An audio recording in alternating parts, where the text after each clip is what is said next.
Ya, selamat malam untuk semuanya.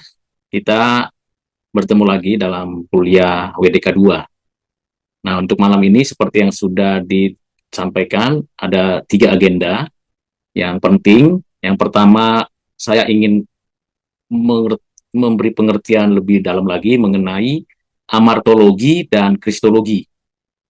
Yang kedua, saya ingin menjelaskan berkaitan dengan bagaimana membuat proposal PKM dengan dana mandiri. Yang ketiga, saya ingin membuka kesempatan untuk setiap mahasiswa dapat bertanya dengan baik, ya, bertanya dengan baik berkaitan dengan topik. Jadi setiap bagian saya jeda, saya kasih rehat beberapa menit untuk bisa diberi kesempatan mahasiswa bertanya. Nah, untuk memulai tentu kita perlu berdoa, meminta pertolongan Tuhan agar kiranya Roh Kudus memberikan kepada kita pencerahan dan tentunya memberikan kita juga pengertian supaya apa yang disampaikan dapat dimengerti dan dapat kita laksanakan. Mari kita berdoa. Bapa di dalam kerajaan surga, Bapa yang kami kenal di dalam nama Tuhan Yesus Kristus, pada saat ini kami mau ya Tuhan mengajarkan, menjelaskan, dan mendiskusikan mengenai keberdosaan kami, juga mengenai penebus kami yaitu Yesus Kristus. Tentu waktunya begitu singkat, tetapi dalam waktu yang singkat, hal-hal penting yang perlu disampaikan, tolong Tuhan yang memberikan kepada kami fokus dan konsentrasi supaya kami dapat mengerti pengajaran-Mu dan manfaatnya di dalam kehidupan kami setiap hari sebagai seorang yang berkarya di tengah-tengah dunia ini. Terima kasih ya Bapa, kami berdoa, kami bersyukur di dalam nama Tuhan Yesus. Amin. Saya akan memberikan slide-nya supaya nanti bisa dapat dimengerti ya. Saya akan ambil bagian penting dari slide ini supaya nanti setiap kita yang akan belajar dapat mengertinya dengan tepat. Yang ingin saya sampaikan mengenai amartologi. Apa arti amartologi? Artinya adalah keadaan yang tidak tepat sasaran. Jadi ibaratnya anak panah yang dilenturkan, ditancapkan, dilepaskan dari busur lalu sasarannya tidak tepat. Nah, di dalam pengajaran Alkitab, dalam konstruksi wawasan dunia Kristen yang berbasiskan, bersumberkan dari Alkitab, maka kita perlu mengetahui terlebih dahulu tentang amartologi itu, keberdosaan kita. Memang kita tahu bahwa kuasa gelap, roh jahat, si iblis telah jatuh dan tidak ada pertobatan untuk si jahat itu dan dilemparkan ke bumi. Itu adalah makhluk pertama yang diciptakan Tuhan yang memberontak kepada Tuhan Allah. Kita tidak membahas tentang kejatuhan malaikat dan juga keberadaan iblis dan roh jahat. Kita akan membahas tentang keberadaan manusia dan kejatuhannya. Ketika manusia diciptakan menurut gambar rupa Allah sebagai ciptaan pribadi, kita tahu manusia diberikan tugas tanggung jawab untuk menata layani bumi ini, mengelola bumi ini, dan tentunya untuk berkarya. Namun, ketika manusia yang diberikan otoritas, kemampuan berpikir, kebebasan dalam menggunakan kehendak, bahkan afeksi yang ada pada dirinya, ternyata manusia menggunakannya dengan salah, tidak tepat sasaran. Di dalam Kejadian pasal 2 ayat 15-17, Tuhan memerintahkan Adam untuk memelihara dan mengelola Taman Eden sebagai proyek awal dari pengelolaan bumi ini. Semua bebas dimakan buah dari pohon-pohon yang ada di Taman Eden, hanya ada satu pohon yang tidak boleh dimakan buahnya. Tentunya itu ada di tengah Taman Eden, seperti tertulis dalam Kejadian pasal 2 ayat 9. Walaupun di dalam Taman Eden itu, di tengah-tengah taman itu ada 2 pohon, yaitu pohon kehidupan dan pohon pengetahuan yang baik dan jahat, Tuhan memerintahkan agar Adam tidak memakan buah pohon pengetahuan yang baik dan yang jahat. Namun, Adam dengan sengaja dan dengan sadar memakannya. Dan tentunya ini peristiwa yang sungguh sangat mengenaskan karena akibat daripada pemberontakan ketidaktaatan kepada Allah, Adam mengalami kematian. Memang peristiwa di Taman Eden pada Kejadian pasal 3, seperti yang kita ketahui, diawali dari sebuah tafsir yang disampaikan oleh ular kepada Hawa. Hawa waktu itu ada di Taman Eden yang tentunya bersama dengan Adam. Apa yang dilakukan oleh ular itu selain menafsir, mendorong untuk Hawa melakukan pelanggaran. Keinginan daripada Hawa sama seperti keinginan Adam. Bahkan ketika Hawa menafsirkan mana yang baik dan mana yang jahat, dan mana yang benar, mana yang salah, dengan keputusan bebasnya, menjadikan Hawa berada di dalam keberdosaan. Jadi keberdosaan dimulai, asal-usul dari keberdosaan manusia dimulai dari hatinya yang tidak mau taat, yang sadar dilakukan oleh Hawa, dan sadar dilakukan di hadapan Tuhan. Tentu seperti yang saya sudah katakan, si ular yang menggoda, tapi si Hawa yang mengambil keputusan. Namun kita begitu heran kenapa Adam diam saja dalam peristiwa yang ada di Taman Eden. Padahal Adam ada di sebelah Hawa. Mengapa demikian? Karena memang Adam pun menginginkan hal yang sama, ingin seperti Allah dengan menyingkirkan Allah. Ingin menentukan sendiri mana baik, mana jahat. Ingin menentukan sendiri yang benar dan yang salah. Jadi di sini posisi Adam dan Hawa sedang playing God. Padahal Adam dan Hawa sadar bahwa mereka adalah ciptaan. Tetapi keinginan dan kebebasan yang diberikan Tuhan itu dipakai untuk memberontak kepada Allah. Tidak lagi tepat sasaran. Apa yang dinyatakan Tuhan dalam covenant kerja pada Kejadian pasal 2 ayat 15-17 sungguh telah dipatahkan dan tidak dilaksanakan dengan baik. Nah, apa yang terjadi? Adam dan Hawa sadar bahwa dirinya berdosa. Adam dan Hawa sadar bahwa dia berada di dalam suatu keadaan yang sudah berbeda dari sebelumnya. Itu ada di Taman Eden. Dan kita tahu apa yang dilakukan Tuhan, menghampiri, menjumpai Adam dan Hawa, kemudian memanggil dan mengadili Adam dan Hawa, tetapi kenyataannya Adam dan Hawa tetap membela diri, menyalahkan satu dengan yang lain. Adam menyalahkan Hawa, Hawa menyalahkan ular. Dan pada akhirnya apa yang dilakukan oleh Adam dan Hawa seolah-olah itu kesalahan pada pihak Tuhan. Inilah suatu bukti keberdosaan manusia. Dan itu tidak bisa dipungkiri, sebuah fakta historis dalam sejarah alam semesta, bumi, dan umat manusia. Ada asal mula dari keberdosaan.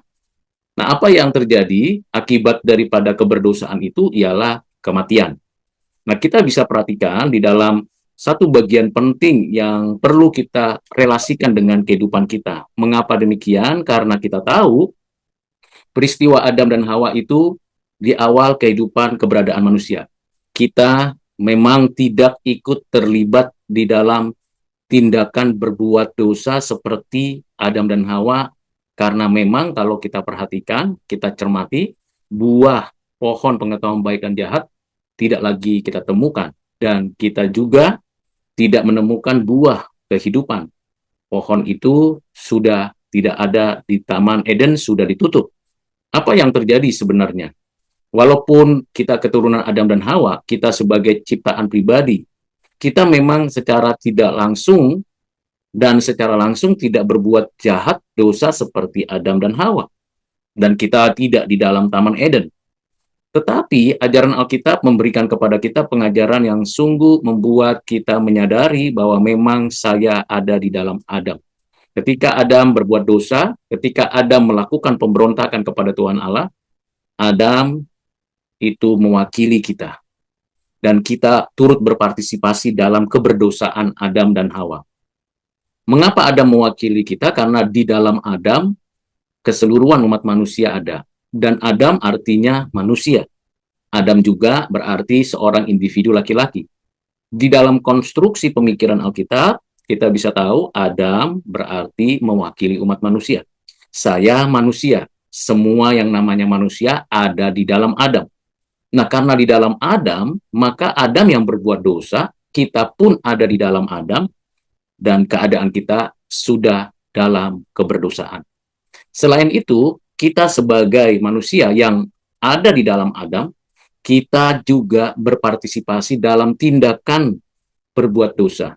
Kenyataan itu dapat kita saksikan dalam keseharian kita sampai hari ini. Orang tua tidak pernah mengajarkan hal-hal yang buruk atau hal-hal yang jahat. Orang tua tidak mendidik anak-anaknya untuk berpikir sesat dan salah. Setidak-tidaknya ada suatu tatanan hati nurani, peradaban, dan pendidikan, baik secara budaya maupun secara sosial dari zaman ke zaman. Tetapi kenyataannya kita tetap berbuat dosa. Mengapa kita punya kecenderungan berbuat dosa? Karena kita memang ada di dalam Adam. Benih dosa, keberadaan kita, gambar rupa Allah yang sudah berdosa, yang rusak total, yang tidak mampu total untuk kembali kepada Tuhan. Nah, kita mempunyai dosa asal, sin huruf besar, dan dosa aktual, sins, perbuatan-perbuatan baik dalam hati, pikiran, perkataan, tindakan. Dan tentu upahnya adalah kematian. Sama seperti Adam dan keturunan Adam, seluruhnya mengalami kematian, cepat atau lambat.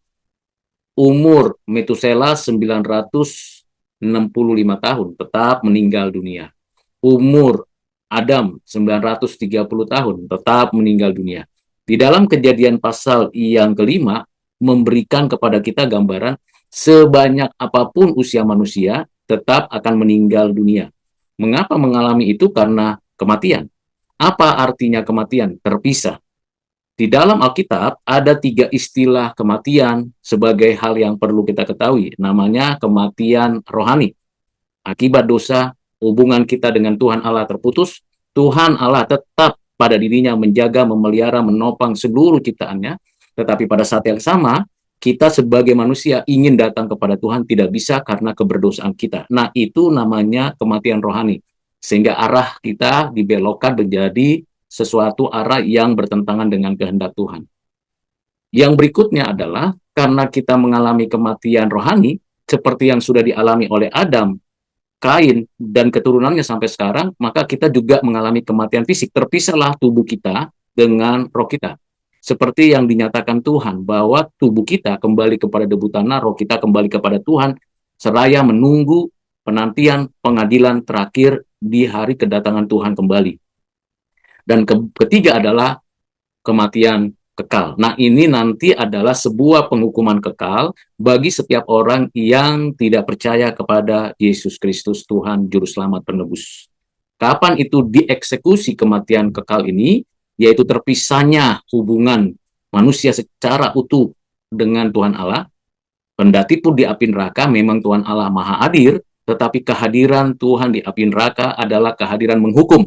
Sementara kita yang percaya kepada Yesus Kristus, kehadiran Tuhan di langit dan bumi yang baru adalah kehadiran yang memberikan damai, sejahtera, sukacita, dan tentunya hal-hal baik yang belum pernah kita pikirkan, belum pernah kita lihat dan saksikan.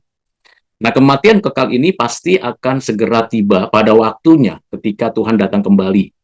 Nah, ini dampak yang perlu kita perhatikan. Akibat dosa jadi ada bagian yang penting secara langsung, akibat dosa secara individu, saya dan saudara, yaitu mengalami kegelisahan, keresahan, makin jahat, makin buruk, makin mengaku rasa bersalah ada, dan akhirnya kita tahu ada 2 hal yang paling esensial akibat dosa, yaitu kematian, yang kedua rusak total dan tidak mampu total. Apa artinya kematian? Saya sudah jelaskan. Yang kedua adalah rusak total. Jadi seluruh tatanan, pikiran, perkataan, kehendak kita mengalami kerusakan total dan tidak mampu total. Kerusakan total bukan meniadakan keberadaan manusia sebagai gambar rupa Allah. Keberadaan setiap individu, saya dan saudara adalah manusia, ciptaan pribadi gambar rupa Allah yang sudah rusak total. Artinya arah hidup, cara hidup, struktur hidup, keberadaan kita di bumi dalam pemeliharaan Tuhan, dalam berkat Tuhan, tetapi karena kita sudah rusak total, maka semuanya hanya untuk kepentingan diri, memberontak kepada Allah, dan tidak melakukan hal yang memuliakan Allah. Karena kita tahu bahwa tujuan hidup kita diciptakan menurut gambar rupanya untuk memuliakan Allah melalui karya-karya yang diberikan Tuhan kepada kita. Tetapi karena kita sudah rusak total, maka seluruh cara pandang, cara pikir, cara hidup, dan segala hal yang kita bisa hidupi mengalami kerusakan arah, kerusakan struktur, kerusakan di dalam kehidupan kita. Sehingga keberadaan kita sesungguhnya berada dalam keberdosaan dan penghukuman. Namun, di dalam situasi dan kondisi sekalipun seperti itu, kita harus menerima dan mengakui dengan sadar bahwa kalau saya masih hidup, masih menikmati segala kapasitas berpikir saya, segala kemampuan berbudaya saya, segala kapasitas untuk saya berkarya, bekerja, mendapatkan berbagai macam pengertian pengetahuan, bahkan saya bisa hidup mewah, bisa hidup nikmati segala sesuatu yang di bumi, sesungguhnya itu karena anugerah Allah secara umum. Jadi pemeliharaan Tuhan atas karya ciptaannya, alam semesta, bumi dan segala isinya, dan kita bisa menikmati semua pemberian-pemberiannya sekalipun kita berdosa, itu karena anugerah Tuhan secara umum. Dan anugerah Tuhan secara umum inilah yang mengekang keberdosaan semakin meluas dalam kehidupan kita. Dan melalui anugerah umum ini kita bisa berespon, bisa mampu membuat dan menemukan berbagai teknologi dari ilmu pengetahuan yang tersedia. Namun dampak dari keberdosaan kita tidak bisa dihindari. Jadi ada satu paradoks. Satu sisi saya dan saudara bisa menikmati segala upaya, usaha, kekaryaan, keilmuan, dan juga segala kebaikan yang kita kerjakan karena Tuhan beranugerah secara umum. Tetapi di sisi lain kita tahu bahwa makin lama makin jelas adanya degradasi moral, adanya kerusakan alam, adanya kehancuran peradaban dari zaman ke zaman. Itu bisa disebut sebagai suatu kondisi situasi di tengah-tengah keberdosaan manusia, ada anugerah umum yang tetap menjaga, tapi sekaligus semakin hari semakin terlihat kekacauan dan kerusakan. Perang di mana-mana, gempa di mana-mana, pencemaran di mana-mana dalam kondisi apapun, dan terjadi kejahatan di mana-mana. Ini akibat dampak dosa. Mari kita lihat apa relasinya dengan keilmuan kita. Saya dan saudara belajar berbagai ilmu pengetahuan. Ada sains, ada humaniora, ada sosial, ada seni. Dan di antara 4 keilmuan yang besar ini ada bahasa, ada matematika, ada aritmatika sebagai basis dari proses pembelajaran sains, humaniora, sosial, maupun seni. Kita menemukan dan merumuskan, mendapatkan ilmu, memberikan suatu sumbangsi, bahkan menggunakan berbagai teknologi dari semua keilmuan yang kita bisa temukan dan kita manfaatkan. Tetapi saat yang sama karena kita berdosa dan kita bisa melakukan ini dan itu, arahnya tidak sesuai dengan kehendak Tuhan. Akibatnya, dampaknya keilmuan kita untuk berbuat dosa dan berbuat jahat.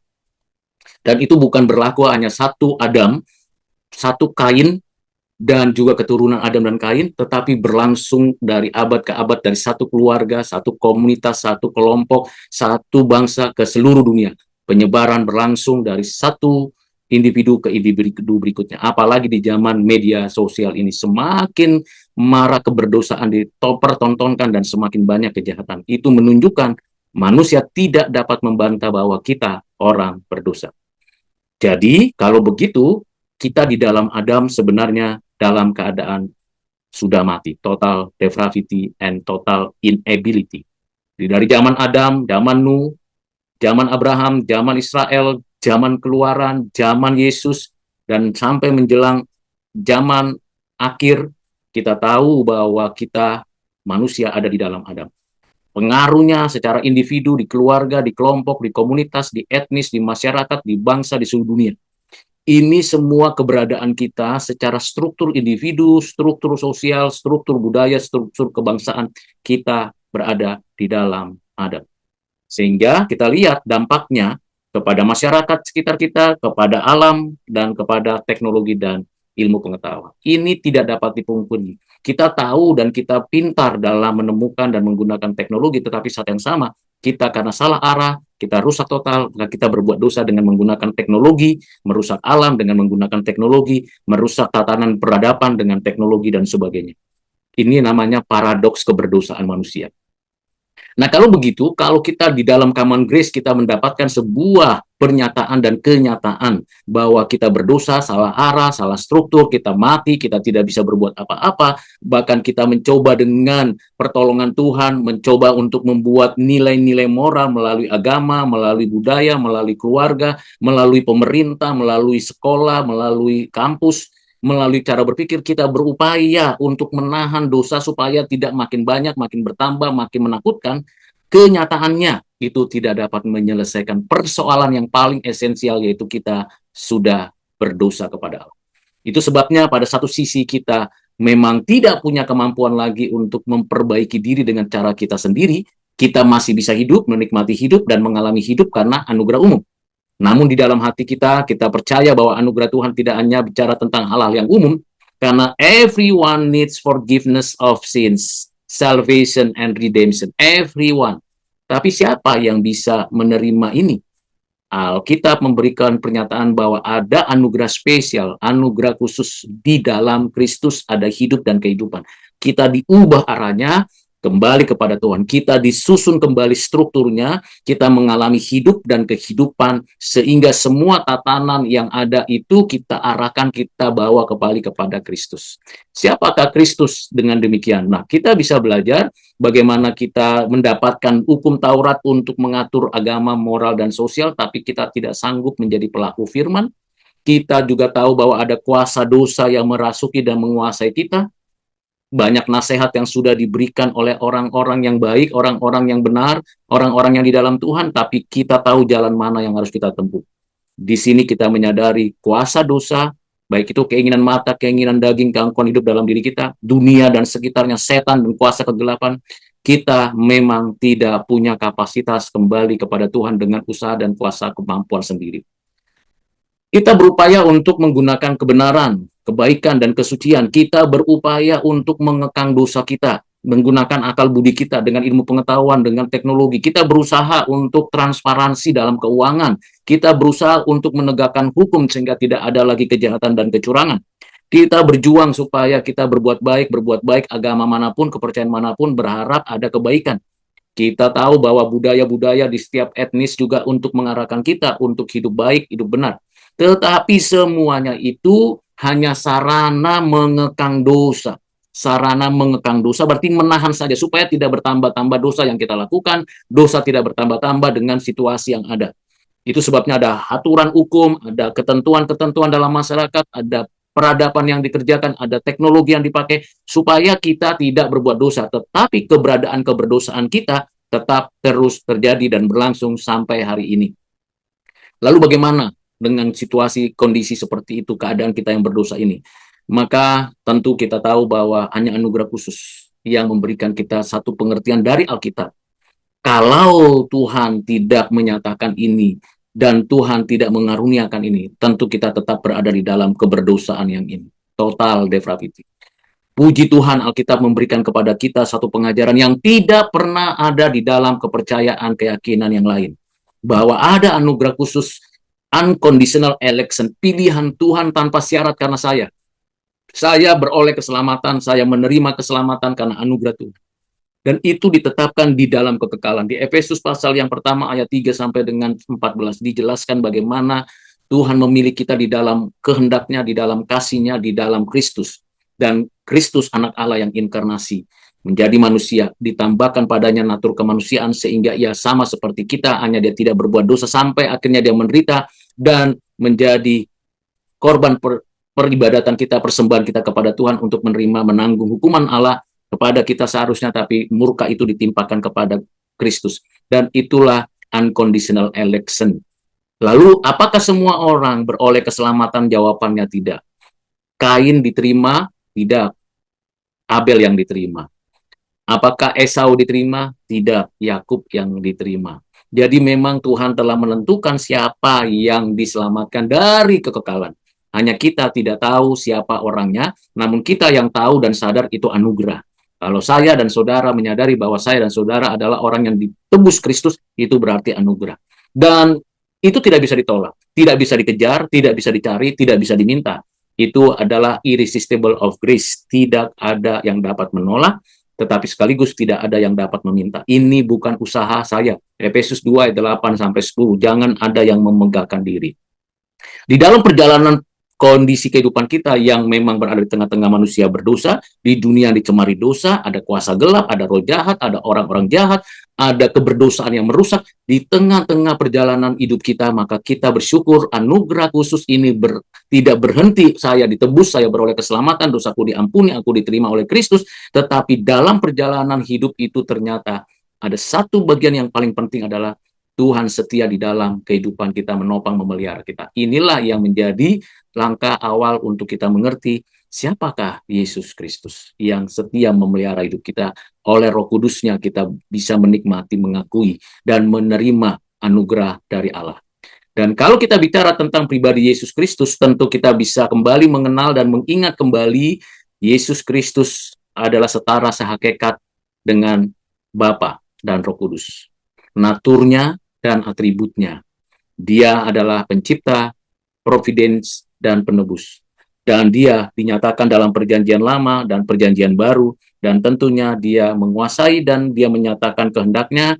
Dia dinyatakan melalui firman Tuhan yang diinspirasikan Roh Kudus, dan dia hadir di dalam sejarah manusia melalui jalan inkarnasi untuk menunjukkan pengenalan kita akan Allah. Dan kebenaran-kebenaran inilah yang membawa kita akhirnya mengenal siapakah Yesus Kristus, anak Allah yang inkarnasi, yang menjadi manusia. Kemanusiaannya ditambahkan kepadanya. Mari kita lihat dalam perjanjian lama, sebelum Allah menyatakan dirinya inkarnasi, ada pernyataan Tuhan secara teofani. Tuhan menyatakan keagungan kemuliaannya dengan menyatakan keberadaannya sendiri. Allah menyatakan tanda-tanda kehadirannya, dan Allah menunjukkan tipe-tipe atau pola-pola daripada kehidupan dari orang-orang percaya yang dinyatakan di dalam perjanjian lama oleh para nabi, raja, dan imam. Jadi di sini jelas menunjukkan bahwa sebelum inkarnasi anak Allah telah menyatakan dirinya. Dan di dalam perjanjian baru dijelaskan tentang kehadiran Kristus di dalam dunia ini. Dari kekal, masuk dalam sejarah, dan nanti hadir dalam langit dan bumi yang baru. Dari kekal sampai kekal selama-lamanya karena dia ilahi, masuk dalam sejarah melalui jalan inkarnasi, dan akhirnya nanti datang kembali. Mulai dari pelayanannya, dari kehadirannya, kemudian masa anak-anak, persiapan pelayanan penderitaan, kematian, dan kebangkitan, serta kenaikannya, dan nantinya akan datang kembali sebelum segala sesuatu berakhir. Jadi kita bersyukur kepada Tuhan, pengenalan kita akan Kristus sudah dijelaskan di dalam Alkitab, naturnya, atributnya, bahwa dia adalah pencipta, pemelihara, dan penebus. Dan di dalam karya penebusannya, karya pemeliharaannya, dan karya penciptaan, bahwa Bapa menciptakan, memprovidensia, dan menebus segala yang ada melalui firman di dalam Roh Kudus. Jadi posisi creation, kemudian fall, redemption, dan consummation, semuanya di dalam tatanan karya Bapa, Anak, Roh Kudus, dan firman Sang Anak adalah mediator untuk semua penciptaan, penebusan, dan penyempurnaan. Dengan demikian, maka kita akhirnya tahu dari Injil Yohanes, dari surat Kolose, bahwa Allah adalah Bapa, dan anak Bapa yang tunggal adalah Yesus Kristus, Sang Firman, Logos pribadi, mediator, pencipta, hidup, terang, yang tak terlihat. Dalam sejarah, dalam kehidupan kita, kita bisa menyaksikan dari Alkitab, pengenalan kita akan siapakah Yesus Kristus. Bahkan dalam surat Ibrani, yang tidak diketahui siapa penulisnya, dijelaskan tentang keberadaan daripada Yesus Kristus yang ditetapkan, dan oleh dia segala sesuatu ada, cahaya kemuliaan Allah, gambar wujud Allah, menopang segala yang ada. Dan tentunya kita bersyukur, karena melalui anaknya kita bicara tentang siapakah Allah di dalam sejarah. Baik melalui para nabi, melalui para imam, melalui para raja yang ada di dalam sejarah. Mulai dari penciptaan, kejatuhan, penebusan, sampai dengan penyempurnaan. Dan tentu dikerjakan oleh Roh Kudus di dalam dan melalui anaknya Yesus Kristus. Jadi kita bersyukur karena firman Tuhan begitu sistematis menjelaskan secara kronologis, historis, dan dapat dibuktikan, dapat diyakini karena Alkitab membela dirinya sendiri pada dirinya, memberi penjelasan tentang siapakah Yesus Kristus itu sendiri. Kemanusiaannya dimulai dari inkarnasi, dan untuk selamanya Yesus Kristus memiliki dua natur, yaitu natur ilahi dan natur kemanusiaan. Baik, saudara yang kekasih, coba kita lihat apa yang dilakukan Yesus Kristus di dalam inkarnasinya. Dia menebus umatnya, yaitu saya dan saudara. Dia mati, bangkit, naik ke surga, duduk di sebelah kanan Allah Bapa. Dan ketika ia naik, ia adalah imam besar agung kita, raja semesta alam, raja anugerah, dan dia adalah nabi di atas segala nabi yang terus berbicara kepada kita melalui karya Roh Kudus di dalam hidup kita. Kita lihat kealahan dan keberadaan pribadi Yesus Kristus, kealahannya, natur, atribut, dan karyanya. Kemudian kita melihat kemanusiaannya, natur, atribut, dan karyanya. Kita juga mengerti bahwa keberadaan pribadi dari Yesus Kristus adalah dua natur. Pribadi Yesus Kristus dua natur, anak Allah yang tunggal, dan dia adalah manusia yang bukan di dalam Adam. Sehingga keberadaan kedua natur pada pribadi Yesus tidak terpisah, tidak bercampur, dan dapat dibuktikan perbedaannya. Nah, ada yang menolak keelahian Yesus, ada kelompok Ebonit, Alogi, Antinostik, Arianisme. Ini Arianisme mirip dengan saksi Yehova. Ada yang menolak kemanusiaan Kristus, ada kelompok monarki, Gnostik, Doketisme, Sartianisme. Adakah yang menolak dua natur? Ada yang menolak dua natur itu, bahkan hanya menganggap dua pribadi itu kesalahan. Tetapi kita tidak punya pemikiran yang menolak, kita tidak mau punya pemikiran yang menolak keilahian, kemanusiaan, atau menolak unipersonalitas. Kita percaya satu pribadi, dua natur, sejak inkarnasi ada untuk selamanya. Ini dapat kita baca dalam Konsili Kalkedon, Konsili Nisea, dan Konsili Konstantin. Dan bagaimana pelayanannya, mulai dari pemuliaan dan perendahannya. Jadi, sampai di sini penjelasan dan pemahaman tentang Kristologi, mengenai keberadaan Yesus Kristus anak Allah, dan dia inkarnasi sebagai mana manusia. Saya sudah jelaskan bagian-bagian tersebut, tentu tidak lengkap, tidak sempurna, dan tidak mendalam secara bagian demi bagian. Ya, saya mau katakan bahwa memang apa yang saya jelaskan itu adalah rangkaian poin-poin yang harus diperdalam, bisa diperjelas, bisa ditangkap, dipahami dengan baik oleh setiap mahasiswa, dan tentu kami sudah meletakkan itu di Moodle, dan meletakkan itu di PPT dan video-video yang ada. Itu bagian pertama sebelum masuk tutorial untuk membuat proposal PKN. Kalau ada pertanyaan silakan tentang materi itu, nanti dicatat dulu. Sekarang saya masuk kepada tutorial PKN.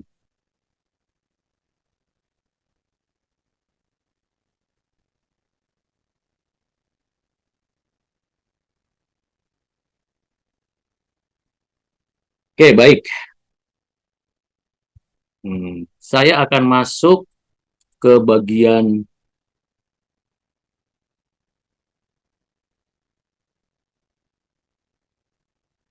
ya, yang ini saja, supaya bisa diketahui oleh setiap mahasiswa. Apakah terlihat? Terlihat. Baik, oke. Baik, terima kasih. Nah, tentu kalau mahasiswa kelompok per kelompok tidak mengajak atau mengundang dosen sebagai ketuanya, maka yang ini, nomor ini di atas, itu cukup diberikan titik-titik saja, tidak perlu ditambah apapun, titik-titik saja. Kemudian, ini proposal pengabdian kepada masyarakat, ada tambahan di sini yang terbaru adalah dana mandiri. Jadi tidak ada sponsor dari tempat lain atau tidak ada dana yang diberikan dari kampus. Dan judulnya, topiknya mesti ditulis di sini, apa topiknya, ya sesuai dengan permasalahan mitra. Jadi topik sesuai dengan permasalahan mitra. Di proposal ini permasalahannya, siswa Kristen atau orang-orang Kristen yang masih sekolah di gereja itu ternyata telah tidak mengetahui bagaimana menjaga keuangan.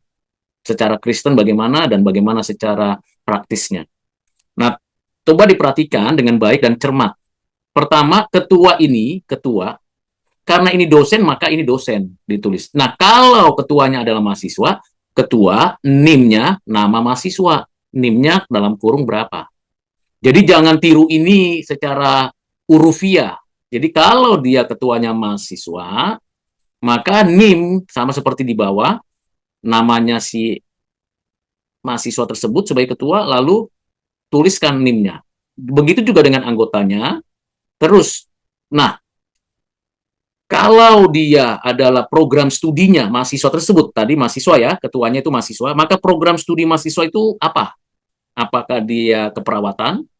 Apakah dia itu programnya psikologi? Apakah programnya manajemen? Ini mengikuti program studi dari ketua. Jadi kalau ketuanya keperawatan, ya program studi keperawatan. Kalau ketuanya psikologi, maka ketuanya program studi psikologi. Fakultasnya apa? Fakultas psikologi kah? Fakultas ilmu kesehatan kah? Dan sebagainya. Nah, ini mengikuti daripada ketuanya, begitu ya. Karena saya waktu itu membuat, ya saya di program studi ini, home base-nya di Fakultas Ilmu Pendidikan. Jadi jangan ini diambil langsung begitu, diganti. Lalu Tangerang, kalau di Tangerang, kalau pelaksanaannya di Amerika, ya tulis di Amerika. Kalau pelaksanaannya di Papua, tulis di Papua. Kalau pelaksanaannya di mana? Bulan berapa sekarang? Bulan Juni misalnya, ya Juni 2025. Gitu ya. Kemudian alaman pengesahan. Nah ini judulnya mesti jelas tadi sesuai dengan kebutuhan mitra, bukan sesuai dengan kemauan kita. Mitra itu perlu diketahui permasalahannya apa. Lagi-lagi nama ketua timnya itu karena saya dosen ya nama dosen. Tapi kalau mahasiswa ya nama mahasiswa, NIM, NIM-nya, program studinya apa, fakultasnya apa, demikian juga dengan keanggotaannya. Lalu termnya kapan? Termnya adalah Januari sampai dengan Juli.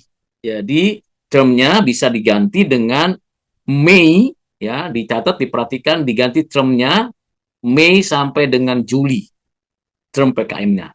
Kapan dilaksanakan, hari apa, pada tanggal berapa. Lalu nama instansi mitranya apa? Gereja kah? Panti asuhan kah? Mesti jelas. Siapa kontak personnya? Apa jabatannya? Nah, kalau bisa lengkap ini, jangan sampai kosong. Ya jelas pertanggungjawabannya di mana mitranya, alamatnya di mana. Oke, jelas. Lalu siapa nomor teleponnya, nomor telepon daripada kontak person. Kemudian biayanya berapa? Biayanya berapa? Ini hanya 800, nggak sampai berpuluh juta ya. Lalu tanggal berapa dibuat proposalnya dan diterima? Lalu, nah ini tolong diperhatikan baik-baik, tolong diperhatikan baik-baik. Ketua timnya nih karena mahasiswa, ya mahasiswa ditulis di sini. Karena tidak ikut dosen, tolong diperhatikan, karena tidak ikut dosen, maka mengetahui yang bagian ini, bagian dekan, dan mengetahui kaprodi itu tidak ada, dihapus. Dihapus, diganti dengan langsung ke saya. Nah, nama saya tidak lagi pakai DRS saja, tapi ada doktornya ya di depan. Jadi langsung ke nama saya, tulisnya di bawahnya adalah dosen pengampu mata kuliah WDK 2. Jadi yang mengetahui dari dekan ini dan mengetahui Dekaprodi ini dihapus, di-delete. Karena kan tidak ada nomor LPPM-nya, jadi tidak perlu. Lalu kita langsung ke sini nama saya. Oke, ini perlu dicatat ya, jangan sampai terjadi kesalahan. Lalu abstrak, apa yang dapat dilakukan? Abstrak itu biasanya apa sih yang perlu dijelaskan dari topik tadi? Misalnya apa gitu ya, 3 atau 2 kalimat saja. Lalu apa caranya, sosialisasikah, bagaimana kerjasamanya, kemudian dengan waktunya diselenggarakan pada hari apa. Jadi ini adalah rangkaian singkat, tapi bukan kesimpulan ya, bukan kesimpulan. Rangkaian singkat apa yang mau dilakukan, mengapa dilakukan, bagaimana cara melakukannya, siapa yang melakukannya, kapan dilakukannya, lalu apa hasil yang mau diharapkan. Gitu ya. Lalu pakai bahasa Inggris, diterjemahkan dalam bahasa Inggris, tinggal mudah mencari penerjemahannya. Kata kuncinya cukup 1, 2, 3 kata saja. Ya, 3 kata saja kata kunci. Pendahuluan, latar belakang. Nah, latar belakangnya itu tentu ada yang perlu dikutip pemikiran pendapat dari apa yang dijelaskan dalam topik judul. Jadi perlu di latar belakangnya. Latar belakangnya ini topiknya tentang apa ya? Tentang pelayanan kah? Tentang kehidupan di dalam kehidupan panti asuhan, mesti ada orang yang pernah menulis dan menjelaskan. Carilah di Google Scholar, di Scopus, atau di artikel-artikel jurnal. Tidak boleh dari Wikipedia, tidak boleh dari kutipan-kutipan yang blogs, blogs atau dari akademia. Itu terlihat jelas kalau, apalagi ngambil dari ChatGPT, tapi salah pula mengutipnya dan tidak ada terbukti terlihat, nah itu menjadi kesalahan ya. Cukup satu atau dua saja. Ini kan banyak sekali ya. Nah, ini banyak sekali, boleh. Lalu apa sih yang melatar belakangi kelompok melakukan kegiatan sesuai dengan judul? Jadi masalahnya apa? Mengapa perlu? Nah, ini disampaikan misalnya anak-anak, masalahnya itu anak-anak belum memiliki pengetahuan yang cukup tentang keuangan. Misalnya itu masalah yang paling utama, maka perlu adanya edukasi tentang keuangan di dalam. Terus bagaimana caranya? Terus apa yang perlu dilakukan, harapan daripada kegiatan ini? Nah, itu dari latar belakang. Jadi latar belakang cukup 3 paragraf atau 4 paragraf paling banyak. Kemudian dirapi ya, rapi. Jadi saya tidak mau yang tidak rapi. Jadi kanan kirinya lihat, justify, rapi, dan ada nomornya, nomor halamannya. Jangan sampai tidak ada nomor halamannya. Terus jaraknya jadi rapi tulisannya, tidak ada uh, apa namanya yang sifatnya typo dan sebagainya diperhatikan. Lalu permasalahan mitranya apa? Nah, permasalahan di mitra dimulai dari sejarahnya, daripada pendirian gereja kah, dari pendirian panti asuhan, sekolah, dan sebagainya, singkat 1 paragraf, lalu jelaskan masalahnya apa mitra itu, mengapa perlu dilakukan suatu pelayanan untuk mereka, dan bagaimana kelompok memperhatikan itu. Cukup 3 paragraf ini cukup lengkap ya, yang saya pimpin dan bimbing kepada mahasiswa. Lalu solusinya apa? Apa solusi yang mau disampaikan oleh kelompok? Apakah perlu penjelasan edukasi, sosialisasi? Apakah didatangkan ke tempat gerejanya? Lalu bagaimana mekanismenya, rangkaiannya? Ini solusinya. Mulai dari, kita akan adakan edukasi. Bagaimana caranya menguraikannya? Pengenalan konsep, membangun kesadaran, mempraktikkan. Ini satu narasi ya. Tidak poin per poin, jadi satu narasi yang hidup, yang komunikatif. Luarannya apa? Apa yang mau dicapai? Yang mau dicapai mengelola keuangan yang bijaksana. Jadi mereka sudah tahu bagaimana memahami. Lalu mengidentifikasi strateginya apa. Maka mereka nanti akan buat celengan dan sebagainya. Lalu mempraktekannya. Lalu membangun kesadaran. Dan satu lagi yang mungkin saya akan tambahkan, kalau saya akan buat artikel jurnal atau buku tentang edukasi ini. Nah, berikutnya, metodenya apa sosialisasinya? Sosialisasinya menggunakan apa? Langsung datang ke tempat atau melalui daring, melalui Zoom, lalu polanya bagaimana, strateginya bagaimana, itu sosialisasi. Lalu aktivitas umpan balik, apa yang diharapkan dari mitra untuk kegiatan itu? Apa yang diharapkan dari mitra untuk kegiatan PKM ini? Kalau yang di atas kan kita melakukan kegiatan berdasarkan masalah. Lalu sebenarnya apa sih yang diharapkan dari mitra? Cukup 1 paragraf. Tidak perlu banyak-banyak. Lalu ini timnya, siapa, bekerja apa. Ini pasti pembagian berdasarkan kesepakatan bersama ya, soal pembagian kerja. Selanjutnya adalah jadwal. Pada bulan apa ya? Bulan Mei dan bulan Juni saja. Bulan Mei atau bulan Juni, Juli. Kalau Mei, Juni, Juli misalnya ya, ada bulan Mei. Ingat minggunya 1, 2, 3, 4. Kalau Mei itu sampai 5 minggu misalnya. Kemudian bulan Juni, lalu bulan Juli. Ingat ini 2025. Jangan di-copy begitu saja tanpa diubah. Lalu apakah ada studi pembandingan dulu, ada persiapan kah, pelaksanaannya kapan, dan seterusnya. Desiminasi dan seminar ini berkaitan dengan laporan. Jadi video itu perlu di sini, video yang diberikan. Jadwalnya, nah lihat, diperhatikan, coba lihat, jadi waktunya ibadah singkat dan terus ini aja 30 menit pembagian ibadah singkatnya 30 menit. Emang waktunya cukup panjang, waktu itu hampir 2 jam. Lalu kemudian ini nanti mesti ditambahkan juga satu lagi gamenya, permainannya tentang menabung, membuat tabungan dan sebagainya. Lihat di sini ada hadiah yang berkaitan dengan topik, dengan mitra. Jadi nggak ada makan minum di sini. Makan minum cuma 35 pieces 348, tapi yang lebih kelihatan di sini celengannya ada, krayonnya ada, spidolnya ada, dan dalam kegiatannya itu dituliskan di situ. Dan lain-lain ini kalau ada keperluan, kalau 10% dari jumlah yang total, 800.000, hasilnya nanti bagaimana, itu terlihat di dalam aktivitasnya. Selesai lampiran biodata, nama lengkap, berarti ini nama lengkapnya mahasiswa, jenis kelamin NIDN menjadi NIM, kemudian fungsional di strip. Kalau bidang keahliannya tentu sesuai dengan keahliannya masing-masing mahasiswa, fakultasnya sesuai fakultasnya mahasiswa, universitas. Kalau tidak ada yang bagian I-nya ini di strip saja. Ya, strip-strip saja, tidak perlu dipaksakan kalau tidak pernah melakukannya. Sama seperti ini, ya, di strip-strip saja, selesai. Itu proposal. Jadi proposal itu simple, tetapi mesti terlihat dengan jelas mau kemana dan apa yang perlu dimulai. Itu proposalnya. Ya, baik. Kalau ada pertanyaan, silakan disampaikan. Ya, silakan Ibu Helen bertanya. Nah, selamat malam Pak Rudi. Tadi Ya, itu kan di depan kan Bapak permasalahan ya. Itu kan berarti kelompok kami yang melihat bahwa ada permasalahan. Tapi nanti kan di belakang itu kan mitranya yang mengatakan permasalahannya mereka gitu loh. Sedangkan kalau kami itu kami kan kelompok kami kan mau ke panti asuhan. Jadi kami langsung aja apa yang permasalahan apa yang kamu hadapin? Oh permasalahannya saya ini ya kami datang untuk ya kayak memberikan edukasi gitu bagaimana Pak Rudi. Jadi langsung aja itu kami tidak berasumsi ada masalah apa langsung tanya masalahmu apa? ya, gini, kami punya kapasitas misalnya psikologi ya atau keperawatan gitu ya. Kita sudah ketemu nih mitranya. Kita kan telepon dulu atau biasanya untuk PKM untuk proyek ini biasanya kunjungan pertama ada. Nah, kalau dikunjungi nggak bisa karena memang jarak dan sebagainya, bisa by phone. Kan begitu, apalagi kalau sudah kenal. Nah, kami dari mahasiswa bidang psikologi atau keperawatan atau yang lain, uh, kami ingin bertanya, kami ingin melayani di sana, kami ingin bekerja sama, bermitra di sana. Apa yang bisa kami lakukan dari persoalan kalian, gitu ya. Lalu banyak nih, mungkin dia jelasin 1, 2, 3, 4, 5, 6 poin-poin gitu. Pilih, tentukan sendiri, kami hanya bisa satu saja kegiatan. Bisa.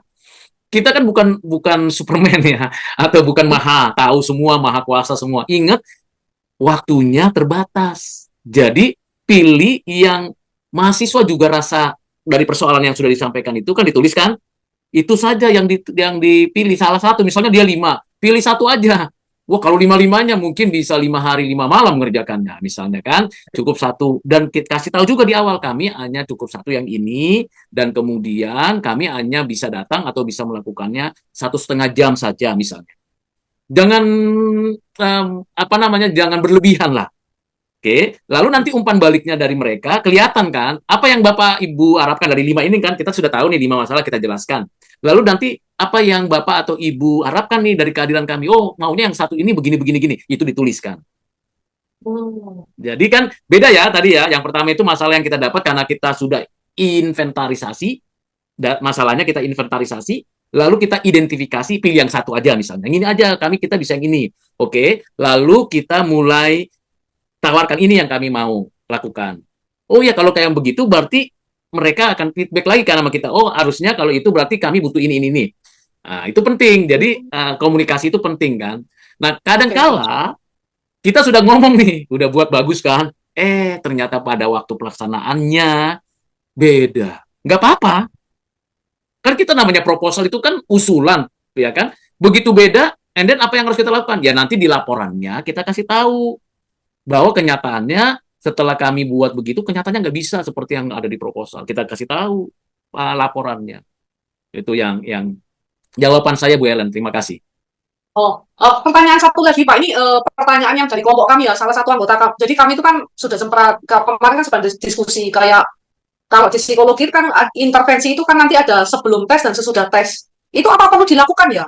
Boleh. Nah, ini Karena ini oh boleh, boleh Bu. Pak. Tapi kalau itu Ah, dilakukan, nih ini hmm, hanya apa ya, semacam ajas manfaat supaya tidak data terbuang. hmm. Apa itu yang dilakukan? Data-data itu dikumpulkan buat paper untuk mata kuliah lain. Oh, Ya kan?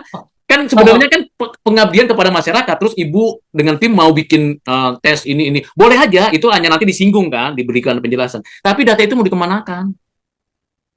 Kan nggak mungkin dijelaskan semua di apa. Itu kan bisa nanti buat narasinya lagi, nanti buat formatnya. Saya tahu pakai model begitu karena penelitian saya burnout tentang academic burnout. Ya, jadi saya menggunakan pakai pola itu. Tapi data itu untuk apa? Kalau kita taruh di PKM, sayang sekali kan hanya untuk PKM toh. Maksud saya, hmm, siapa tahu ada mahasiswa yang mau jadikan itu proyek dari hmm, skripsinya atau artikelnya. Unus atau hmm, ngajak dosen psikologi, Pak saya punya data ini, boleh nggak kita sama-sama nulis gitu. Saya biasanya ajak mahasiswa kayak begitu ya, di prodi saya ya.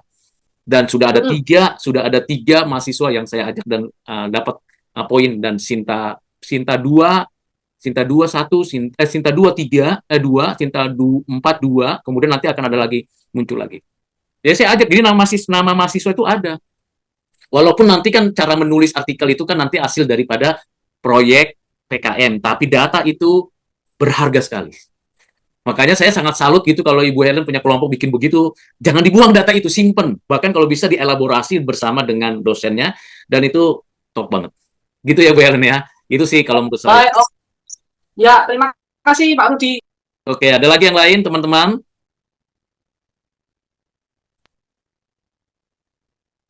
Jangan malu bertanya, karena malu bertanya akan jalan-jalan di tempat. Malam Pak, izin Iya, bertanya Pak. silakan. Ini siapa ya? Dengan Inke Pak. Inke. Oke, Inke nggak kelihatan wajahnya, makanya nggak kelihatan. Oke, Inke silakan. Begini Pak, saya mau bertanya, kalau misalnya diadakan secara daring, misalnya lewat Zoom, itu durasinya berapa lama ya Pak? Apa dari awal sampai akhir kegiatan atau gimana Pak? Nah, sekarang Ibu mau nanya apanya? Mau nanya kegiatannya atau mau menanya nanti laporannya? Kegiatannya Pak, karena Nah, kan kegiatan misalnya lewat tergantung Zoom. Ibu tadi. Lapor kan Ibu yang bikin proposal atau tim kelompok yang bikin proposal toh, kan nanti kan diatur itu di dalam jadwal itu kan.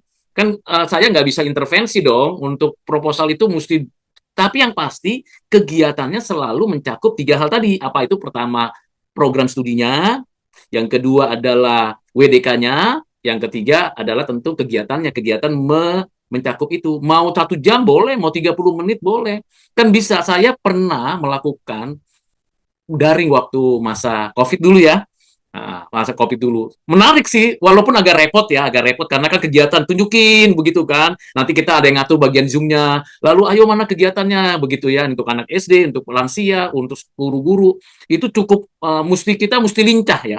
Nah, kalau tim itu ada kan bisa nanti kamu bagian ini ya, bagian ini begitu diatur. Seperti itu. Jadi kelompok lah yang menentukan berapa lama. Dan ingat ya, kalau daring itu ingat pertama jaringan.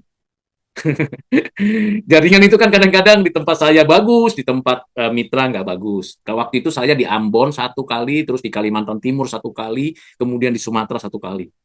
Yang paling banyak kendala di dalam PKM daring itu adalah jaringan. Yang kedua adalah gaptek. Siapa yang gaptek? Mungkin kita, mungkin juga uh, yang namanya di daerah mungkin. Ini gimana nih Kak? Ini gimana gitu kan? Kan agak sulit ya. Terus ini gimana Pak? Terus teman-teman yang ikut juga, gimana Pak Rudi? Ya udah apa adanya aja kita bisa lihat. Yang penting kan terlihat di dalam dia punya kegiatan ini, terlihat di dalam Zoom itu begitu.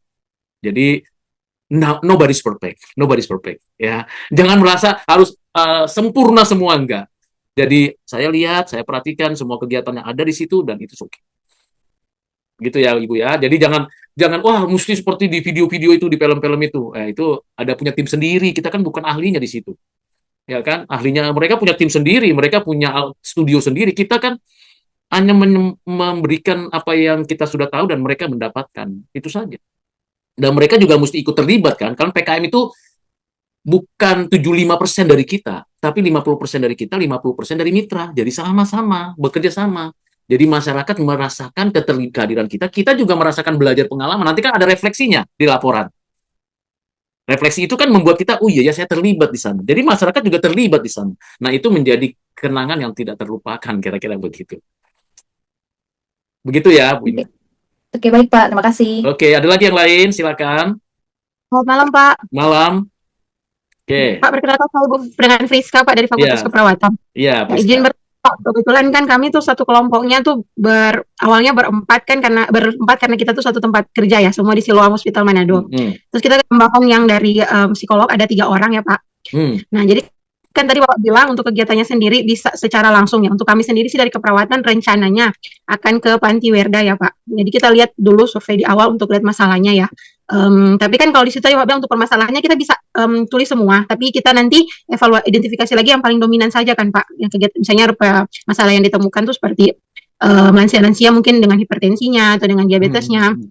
Mungkin satu saja kegiatan yang kita lakukan seperti pemeriksaan tekanan darah atau pemeriksaan gula darah. Nah, dari teman-teman psikolog sendiri Pak mau edukasi mungkin pendidikan kesehatan ya.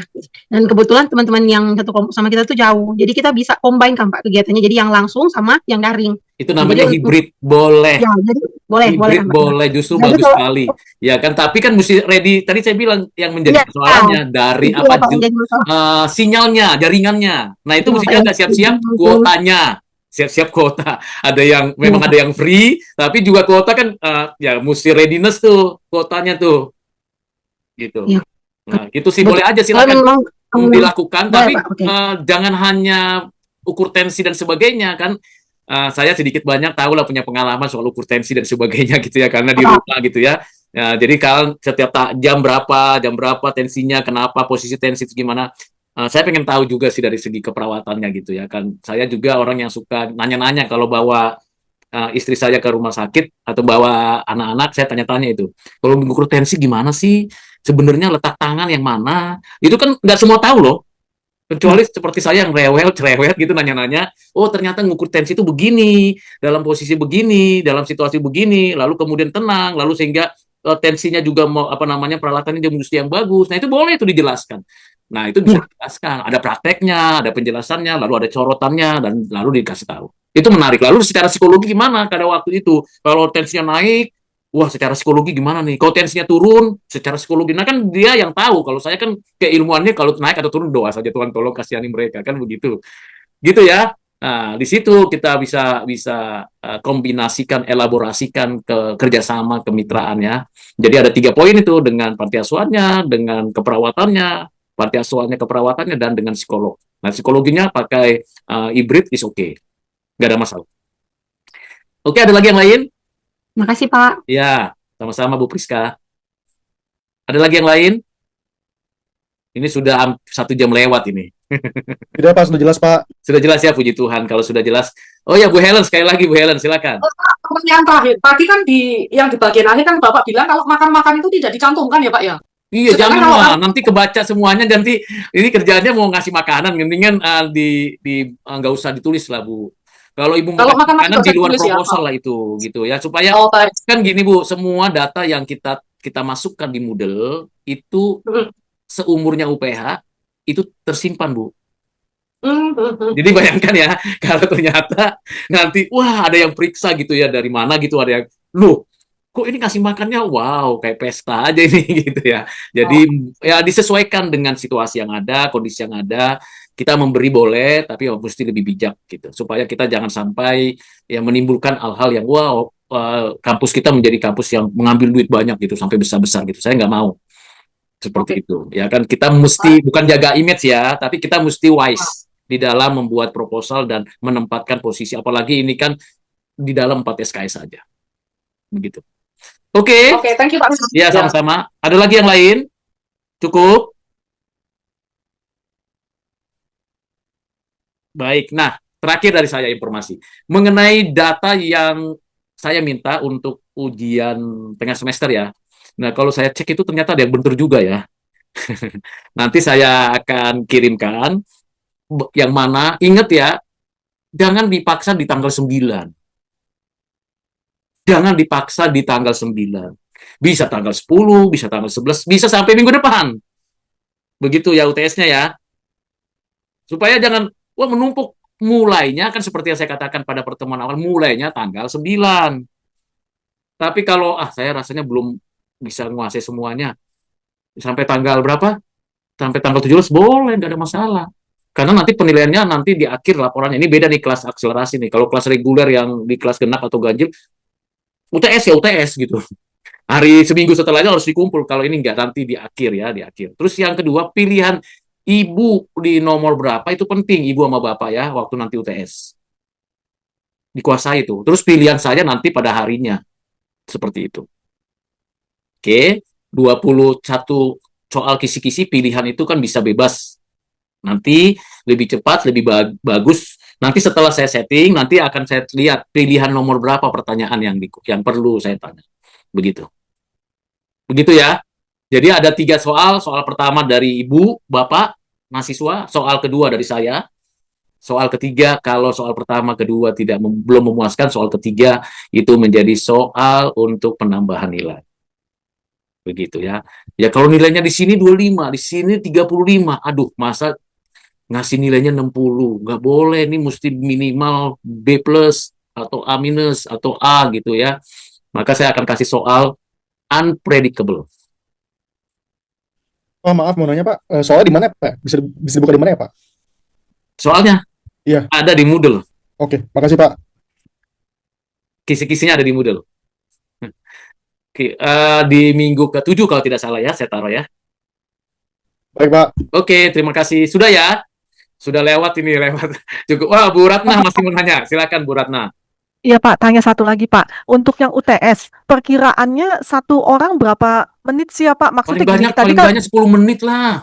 oh ya sudah. Tadi Iya, kan jangan Bapak bilang, lama-lama lah. Kalau ibu bapak sudah menguasai kan satu kan pilihan dari satu dari ibu kan. Heeh. Nah, waktu saya tanya, coba jelasin gitu kan. Tapi jangan lihat YouTube ya, jangan lihat kamera, jangan lihat apa namanya, jangan lihat catatan. Jadi ya luas aja menjelaskannya gitu. Lalu nanti udah ya, sekarang pertanyaan dari saya ini gitu. Udah biasanya rata-rata 10 menit sudah oke sih.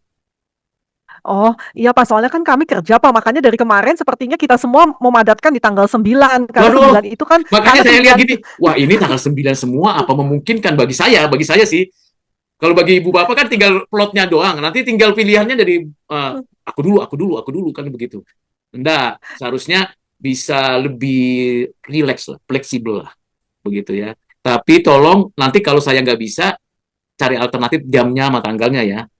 Karena saya ngajar lagi, saya juga ada pelayanan, begitu. Supaya lebih fleksibel. Nggak usah khawatir, yang penting kuasai bahan. Oke Pak, makasih ya Pak. Oke, ya, sama-sama Ibu. Cukup ya. Udah 1 jam lebih lewat ini. Saya sudah bolak-balik ini, ada yang kasih kode-kode sama saya. Karena belum makan malam. Oke, baik Ibu Bapak, terima kasih untuk mau ngobrol di sini. Nanti apa namanya, rekaman ini saya kembali tetap akan saya berikan supaya Ibu Bapak bisa lihat lagi. Kalau ada yang belum jelas, tanyalah. Jangan malu-malu. Karena kalau nggak bisa, saya kan nggak bisa meramal maunya gimana gitu ya. Please tanya, lalu nanti semoga saya langsung bisa jelaskan. Begitu ya. Kalau saya belum jelaskan, belum jawab, itu bukan berarti saya sedang cari-cari nih apa ya kalimat yang penting, informasi yang jelas, saya bisa mau masuk di mana begitu. Gitu ya, Ibu Bapak, mari kita akhiri minta Ibu siapa ya? Ibu Luciana Dewi ya yang pimpin dalam doa ya. Baik, mari kita berdoa. Tuhan Yesus, terima kasih buat berkat-Mu Tuhan. Kalau hari ini kami boleh bertemu di dalam Zoom, terima kasih untuk ilmu yang boleh kami terima dari Pak Rudi ya Tuhan. Berkatilah kami mahasiswa di UPH ini Tuhan, untuk kami boleh menyelesaikan tugas-tugas kami dengan baik Tuhan. Berikanlah tuntunan melalui Roh Kudus-Mu Tuhan, sehingga apapun yang kami kerjakan Tuhan buat berhasil. Terima kasih Tuhan, berkati Pak Rudi berlimpah-limpah kesehatan, bahkan boleh menjadi berkat Tuhan dimanapun beliau berada. Terima kasih Tuhan Yesus, hanya di dalam nama Tuhan Yesus kami berdoa dan mengucap syukur. Haleluya, amin. Amin. Ya, terima kasih, Tuhan berkati ya. Terima kasih. Terima kasih Pak. Terima kasih, Pak. Selamat malam. Terima kasih, Pak. Pak Rudi, selamat malam.